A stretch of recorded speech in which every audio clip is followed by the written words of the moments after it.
It's 10:41 p.m. and I turn 20 in about 30 minutes. So I figured I'd make this as something I can look back on in 10 years when I'm 30. A list of things that I want to accomplish in my 20s. Some goals, if you will. One, I think I'd like to find a good job, one that not only pays well, but that I also enjoy doing and that gives me fulfillment. Number two, I want to be consistent with something I can improve at and I can see improvement in myself, whether that be through the gym or through guitar, which is what it is at the moment. I just want to make sure I'm being consistent with it and I'm actually seeing improvement in real time.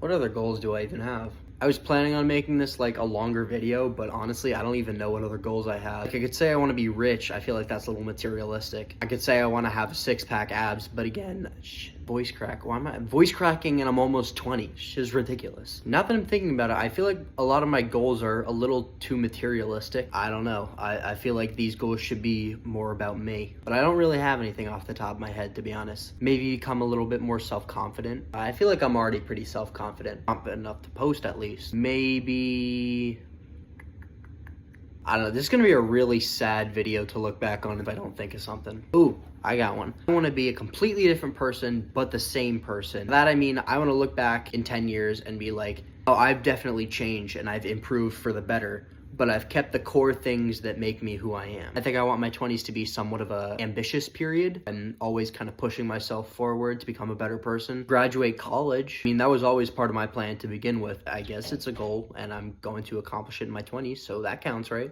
I don't know. Maybe stop biting my nails. That's a good one, right? Maybe have no regrets. You know, I think looking back and realizing that some of the stuff you did in the past was pretty cringe is like a good thing. Shows growth. You know, I don't want to look back and regret anything. That's part of the reason I'm doing this in the first place. I get through the cringe to get to what you actually want to do. Travel. I want to travel. I'm not exactly sure how I'll accomplish that though. Travel on like a budget or something. I'll travel right after I get out of college. I'll go on like a little solo adventure around Europe or something. I think that'd be pretty cool. As they say, traveling is the cure to ignorance. I feel like I'm a pretty ignorant guy, so hear me up. Maybe challenge myself intellectually. Nah, it's such a boring one. I'll leave it with this. Spencer in the future. Hopefully you've accomplished some of these goals. Maybe not all of them, but like some of them. That'd be pretty cool, right? If you look back on this and cringe, well done. If you look back on this and think that I look cool and am a stud, then you've got some work to do, bud.